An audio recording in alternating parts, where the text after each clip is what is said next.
भगवान जो विश्व की उत्पत्ति पालन संहार करते हैं, जो समस्त दुखों का नाश करते हैं, ऐसे भगवान श्री कृष्ण को राधा सहित हम प्रणाम करते हैं।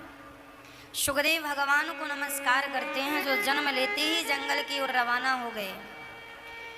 सूत जी महाराज शौनकादि ऋषियों के बीच में जब आए, उन्होंने प्रश्न कर दिया, महाराज ऐसी कथा सुनाओ कि कृष्ण की भक्ति बढ़ जाए। सूत जी ने कहा, एक बार जब देवराज इंद्र अमृत का कलश लेके सुखदेव जी के पास गए, तो सुखदेव जी ने भी उन्हें भागवत नहीं सुनाई, क्योंकि भागवत अधिकारियों की बातें हैं। जब भागवत सुन के परीक्षित का उद्धार हुआ, तब इंद्र को लगा क्या है भागवत में, तराजू में रखकर तौला, भागवत का पलड़ा सर्वश्रेष्ठ था। तब भागवत से भगवान प्रकट हो गए।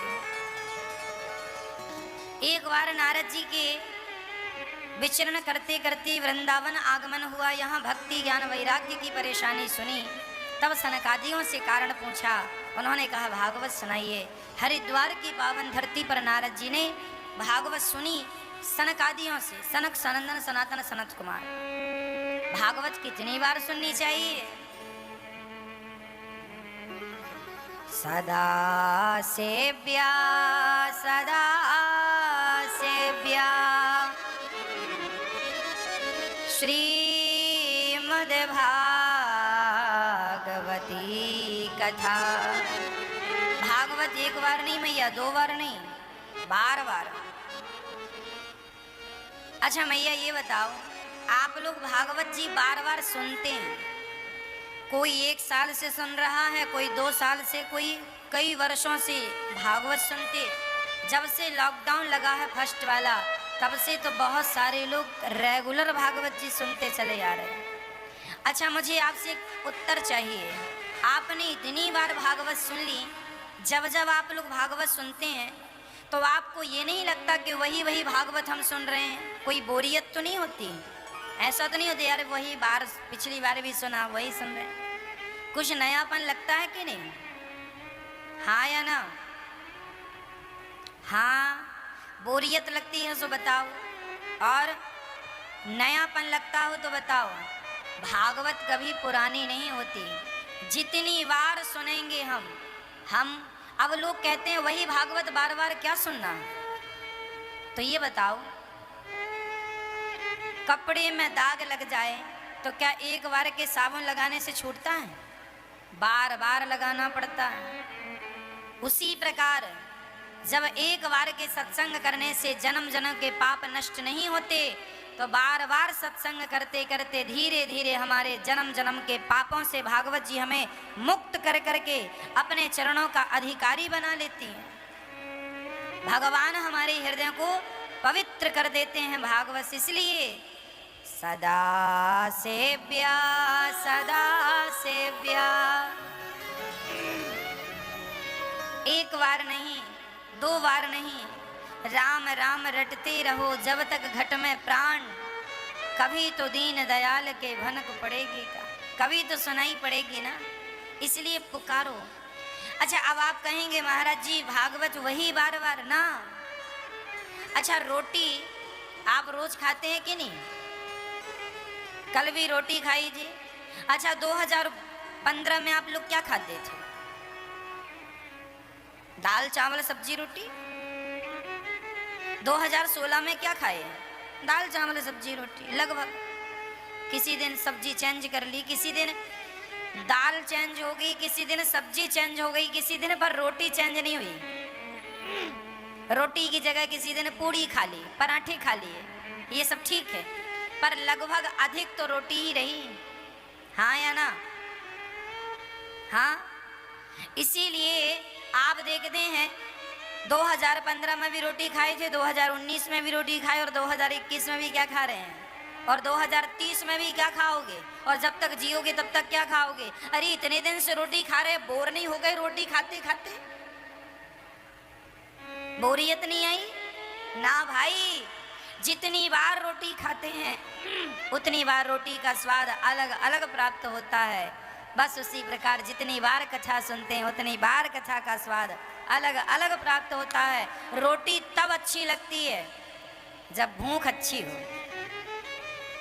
रोटी तब अच्छी लगती है जब भूख अच्छी हो। भगवान की कथा तब अच्छी लगती है जब भक्ति अच्छी हो। भक्ति अच्छी तो कथा अच्छी, भक्ति नहीं तो कथा भी अच्छी नहीं। भूख अच्छी है तो रोटी नमक के साथ भी अच्छी लगती है, चटनी के साथ भी अच्छी लगती है। और रोटी भूख ही ना हो तो 56 भोग रख दो तो स्वाद नहीं आएगा। स्वाद बताओ, सबसे ज्यादा स्वाद किस में होता? कौन सा पकवान है, कौन सा भोजन जिसमें स्वाद सबसे ज्यादा हो? स्वाद कभी पकवानों में नहीं होता, स्वाद कभी व्यंजनों में नहीं होता, स्वाद कभी भोजन में नहीं होता। स्वाद हमेशा से सिर्फ भूख में होता है। भूख ही स्वाद बनाती है। प्रैक्टिकल करके देख लो, जिस दिन आपको ज़्यादा भूख लगेगी उस दिन आपको उस दिन का भोजन ज़्यादा अच्छा लगेगा। क्यों? क्योंकि भूख अधिक थी। भक्ति अच्छी तो कथा अच्छी। इसलिए भागवत क्या करती है? हमारे हृदय में भगवत प्रेम बढ़ाती है। खूब प्रेम कीजिए भगवान से, इन्हीं से कीजिए और किसी से न कीजिए। भागवत सुन के भक्ति महारानी का दुख दूर हुआ। सनकादियों ने सुनाया भक्ति सुतौ तरुणौ गृहीत्वा प्रेमयी के रूपा सह साविरासीत श्री कृष्ण गोविंद हरे मुरारी नाचेति नामानि मोहर वदंती। नारद जी ने कहा महाराज कोई पापी भागवत सुन के तरेगा?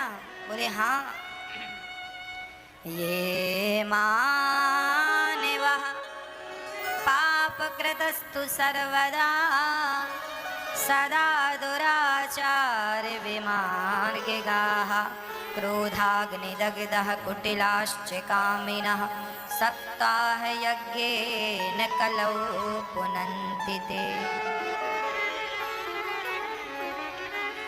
सप्ताह यज्ञेन कलौ। भागवत जी कितना भी बड़ा पापी क्यों ना हो, भागवत सुन के तर ही जाएगा। अच्छा हाँ, कोई तरा? तुंगभद्रा नदी के तट पर एक पंडित जी रहते थे आत्मदेव नाम के उत्तमपुर में। आत्मदेव जी के पास सब कुछ था पर पुत्र की चाहत थी, पुत्र नहीं था। तब संत कृपा ने एक फल दिया और वो फल धुंधली को दिया। धुंधली ने खाया नहीं, गाय को खिला दिया। बहन के बच्चे को खरीद लिया, नाम रखा धुंधकारी। धुंधकारी ने बड़े होके आत्मदेव जी को बहुत प्रताड़ित किया, बहुत कष्ट दिया। आत्मदेव जी रोने लगे, हे विधाता, जिस बेटे के लिए हमने इतना कुछ सपना संजोया आज वही बच्चा हमें मार रहा है। तब गौकर्ण जी जो गाय के बच्चे थे उन्होंने गाय को फल खिलाया तो गाय को एक बच्चा हुआ, नाम गौकर्ण रखा।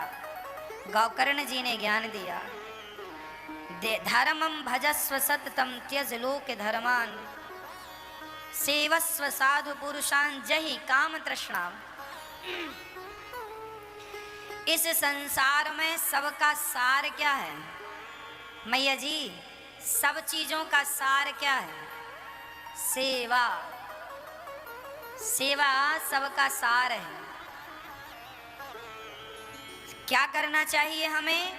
अरे बहू को भी परिवार की सेवा करनी पड़ती है, पत्नी को पति की सेवा करनी पड़ती है, पति को माँ बाप की सेवा करनी चाहिए, पुरुषों को।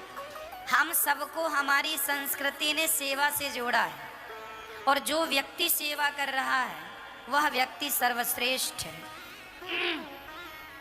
गौकर्ण जी कहते हैं सेवा कथा रस महो नितराम पिबत्वम। सेवा मैया ध्यान दो, सेवा कथा रोज पियो, अर्थात सेवा रोज करो। इसलिए ये दास अनिरुद्ध रोज माँओं की सेवा करता है। कर लो, यही पुण्य है। पाप कमाने के लिए तो बहुत जन्म पड़े हैं, पुण्य का धन इकट्ठा करने के लिए तो सिर्फ यही है समय। यदि सद्बुद्धि है, सद विचार हैं तो सब ठीक है, नहीं तो आदमी तो अपने समय किस प्रकार शराब पीकर भी लोग समय को व्यतीत कर रहे हैं, कुसंग में भी बैठकर लोग समय को व्यतीत कर लेते हैं, करके भी लोगों का समय गुजर रहा है। पर परोपकार करने का भाव, गौकर्ण जी कहते हैं पिताजी आप कह रहे हैं मेरी पत्नी, कहाँ है आपकी पत्नी? बोली वो खड़ी है धुंधली ना। यही तो अज्ञान है, सारी जिंदगी आदमी अपने लिए करता है, अंत में परिणाम। चलो एक छोटी सी कथा सुना के आज की कथा को पूरा करेंगे। बहुत बढ़िया, आपको एक दृष्टांत देते हैं। एक गोबर का कीड़ा था, आपको पता उसे गुबरीला कीड़ा कहते हैं, काले कलर का होता है। उसे गोबर की खुशबू और गोबर बड़ा पसंद है। जहाँ भी गोबर मिलता है ना, गोबर का गोला बनाता है और धक्के मार मार के ले जाता। कभी आपने देखा उस कीड़े को? आप में से कितने लोगों ने देखा? हाथ उठाओ। अच्छा, सबने देखा, फिर तो आसान है।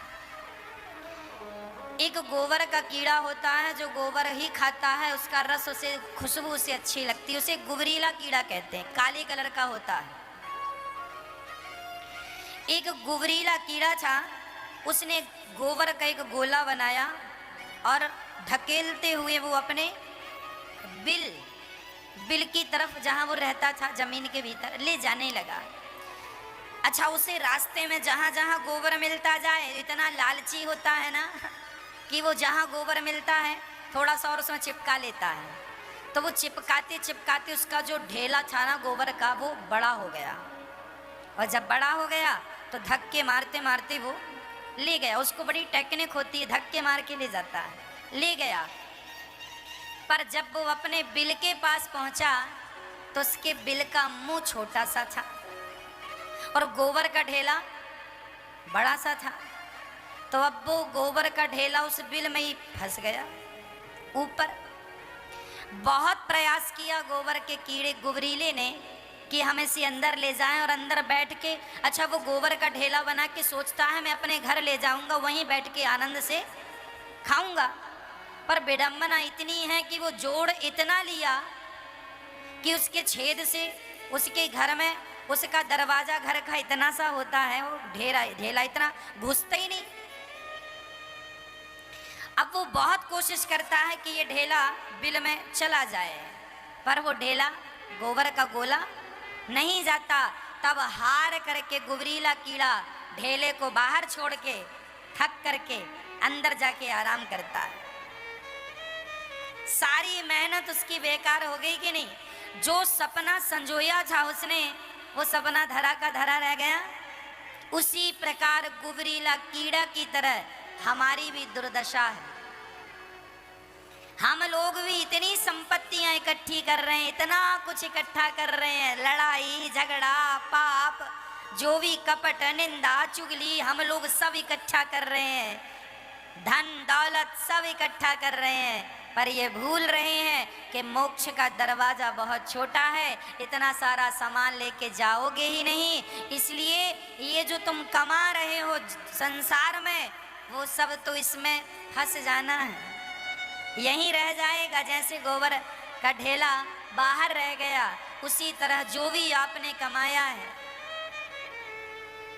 हाँ,